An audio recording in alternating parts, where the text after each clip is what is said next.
لیکن که څلورم حرف علت وي نو بیا به د فعالیل په وزن راځي، لکه مصباح د دې جمع راځي مصابیح، او عصفور د دې جمع راځي عصافیر، او قندیل د دې جمع راځي قنادیل. ولې؟ ځکه چې څلورم حرف علت دی. چې کله حرف علت دی نو بیا به د فعالیل. بسم الله الرحمن الرحیم نحمده ونصلي ونسلم على رسوله الكريم اما بعد. ګوره منګه د جمع سالم قواعد او ضوابط ویلیو چې جمع سالم به څنګه جوړی، د مذکر سالم به څنګه جوړی، او جمع مؤنث سالم به څنګه جوړی. جمع تکسیر دی نو د جمع تکسیر ضابطه او قاعده دا ده چې جمع تکسیر به موږ د ثلاثي جوړو یا به د رباعي او خماسي جوړو. که چېرته د ثلاثي جمع تکسیر جوړو نو د هغې اوزان سماعي دي، قیاس ته هلته په هغې کې دخل نشته، بس معروف او مشهور اوزانی دي. لیکن که چېرته رباعي وي ثلاثي نه وي نو د رباعي جمع به د فعاللو په وزن باندې راځي. لکه جعفر دا رباعي دی، د دې جمع به موږ راوړو د جعافر په وزن باندې.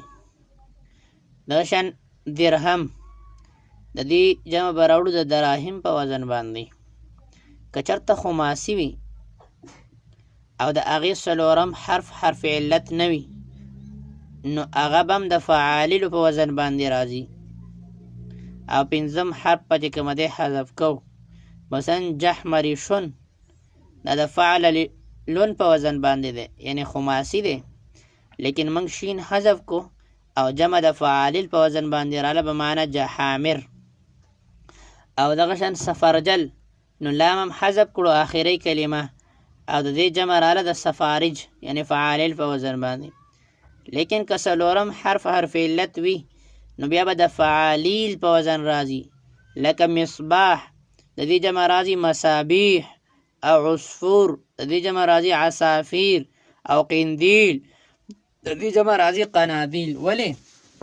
ځکه چې څلورم حرف علت دی. چې کله حرف علت دی نو بیا به د فعالیل په وزن نه راځي بلکې د فعالیل په وزن باندې به راځي. امید دی دا قاعده او ضابطه په سمجھ کې راغلی.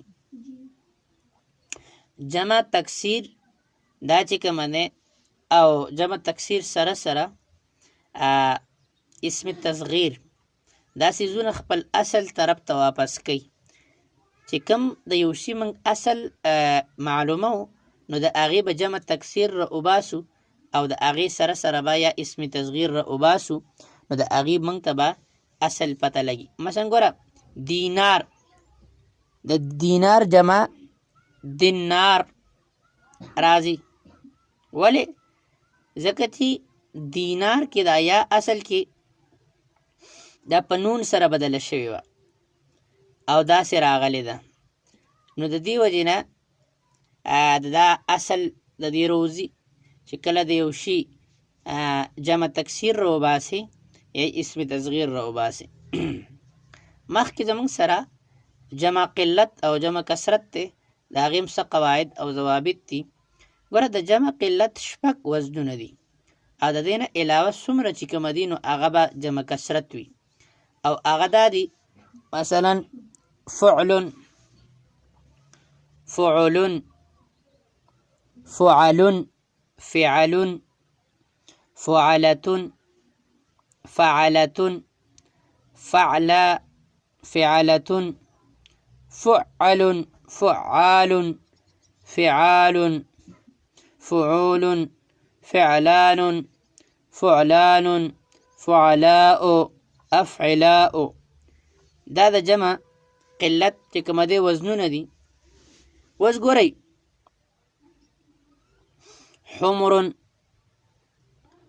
فعل، کتب، غرف، حجج، قضاة، فعلة لك بررة، مرضى، درجة يعني فعلة، ركع، فعال، زراب،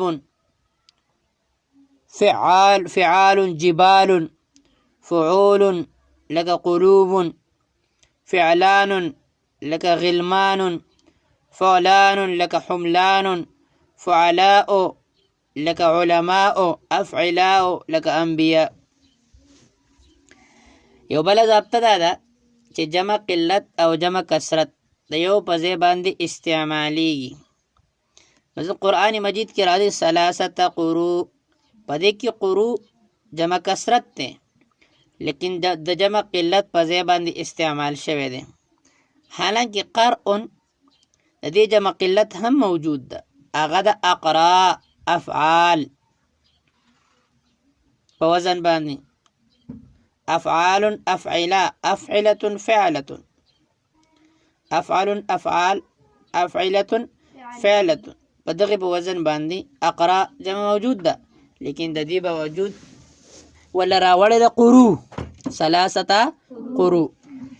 نو د دې نه پته ولګېده چې جمع کثرت د جمع قلت په ځای باندې استعمالیږي. د کومو اسماو چې جمع قلت راځي لکه رجلون د دې جمع راځي ارجلون، یا د کومو اسما چې جمع کثرت راځي لکه رجلون د دې جمع رجالون راځي. نو په دې صورتونو کې به جمع قلت او جمع کثرت دواړه مشترک وي. د کوم اسماو جمع قلت راځي لکه رجلون د دې جمع راځي ارجلون، او د کومو اسماو چې جمع کثرت راځي لکه رجل جمع راځي رجالون. نو په دې صورتونو کې به جمع قلت او جمع کثرت دواړو کې مشترک. خاص پنی اسم مصغر داغي جمع تکسیر د کثرت د پاره نه راځي. ولې؟ ځکه چې په تصغیر کې قلت مقصود وي. نو چې کله جمع کثرت په تصغیر کې راشي نو دغلته به د تصغیر کثرت د جمع کثرت په کثرت باندې دلالت نه کوي. ولې؟ ځکه چې په تصغیر کې قلت مقصود وي، کثرت مقصوده نه وي. نو دا یو ضابطه شوه د جمع قلت په باره کې.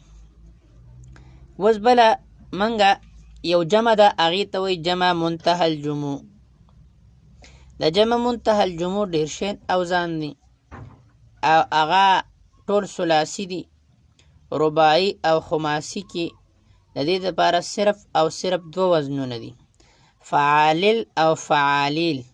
ها البته د بعض ثلاثي مزید پیه هم د په دې وزن باندې چې کومه دی راځي، هغه اوزان دا دي فعالل لکه دراهم، فعالیل لکه دنانیر، افاعل لکه انامل، او دغه شان د دې سره سره نور وزنونه لکه افاعیل او تفاعل لکه تجارب، او تفاعیل لکه تصابیح، او مفاعل لکه مساجد، او مفاعیل لکه مصابیح، او یفاعل لکه یحامد، او یفاعیل لکه ینابی، او فواعل لکه خواتم، او فواعیل لکه تواحین وغیره وغیره.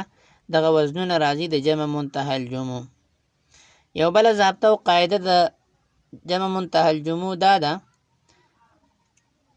چې ګوره صيغه منتهى الجموع دا به د جمع مذکر سالم په وزن باندې راوړی شي، لیکن شرط د دې دپاره دا دی چې د مذکر عاقل دپاره وي. لکه افاضل د دې جمع راوړی نو افاضلون به وي، او افاضلون چې کومه دی جمع مذکر سالم په وزن باندې دی که نه، او جمع مؤنث سالم په وزن باندې هم راوړی شي، لیکن شرط هم د هغې دپاره دا دی چې مؤنث یا مذکر د غیر عاقل لپاره وي. لکه سواحب د دې جمع راځي سواحبات، او د جمع دپاره څلور شرطونه دي. اولنی شرط دا دی چې د دوو نه په ډېرو باندې به دلالت کوي. دویم شرط دا دی د دې مادې نه به مفرد موجودي. دریم شرط دا دی د جمع د اوزانو نه په یو وزن باندې، او څلورم شرط دا دی په دې باندې به د جمع احکامات جاری کیږي. نو اله به د دې جمع صحیح ورنه جمع صحیح د دې نه وي. یو اسم د دوو نه په ډېرو باندې دلالت کوي لیکن باقي دغه درې شرطونه پکې نشته، نو دې ته به جمع نه وایو بلکې اسم جمع به ورته وایو. لکه قومون دا د دوو نه په ډېرو دلالت کوي، رهتون د دوو نه په ډېرو دلالت کوي، لیکن د دې مادې نه د دغې مفرد موجوده نشته. د جمع په اوزانو کې په یو وزن باندې نه دی او په دې باندې د جمع والا احکام جاری کیږي نه. نو لحاظه دې ته موږ جمع نه وایو بلکې څه به ورته وایو؟ اسم جمع به ورته وایو. پوه شوئ؟ نو د دې جمع سره به مفرد والا معامله کولی شي، د جمع والا معامله به ورسره کولی ځکه چې د لفظ په اعتبار سره دا مفرد دی که نه، او د معنی په اعتبار سره جمع ده. نو لحاظه د معنی په اعتبار سره چې کله ضرورت رالی نو موږ به ورسره د جمع والا معامله کوو، لیکن د الفاظو په اعتبار سره چون کې مفرد دی لحاظه د الفاظو په اعتبار سره د فرد یعنی د واحد چې کومه دی څه کوو؟ معامله کوو. کله ناکله د جمع حروف یو شان وي او د واحد حروف بل شان وي. لکه مثلا امرأتون، د امرأتون جمع راځي نساء، نو د واحد الفاظ یو شان دي او د جمع الفاظ نو لحاظه دې ته موږ په اصطلاح کې وایو جمع من غیر لفظه، جمع من غیر لفظه. امید دی دا به هم په سمجھ کې راغلی.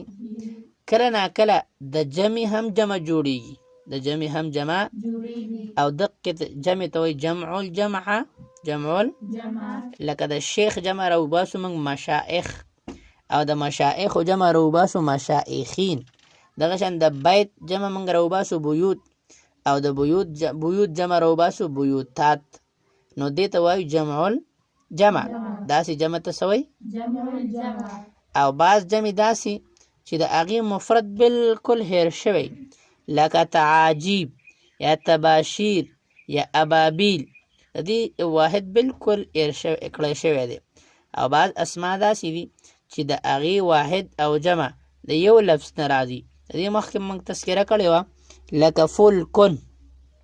نو فلکن دقه لفظ فعل په وزن باندې واحد هم راځي او جمع هم راځي، لیکن موږ وی اعتبار د دې مختلف دی. که چېرته فعل بر وزن اسدن موږ والو نو بیا جمع ده که نه، او که فلکن بر وزن څه والو؟ قفلن بر وزن نو بیا دا واحد دی. بیا څه دی؟ امید دی په سمجھ کې به دا راغلي. راغله په سمجھ کې؟ بس دا به دلته سټاپ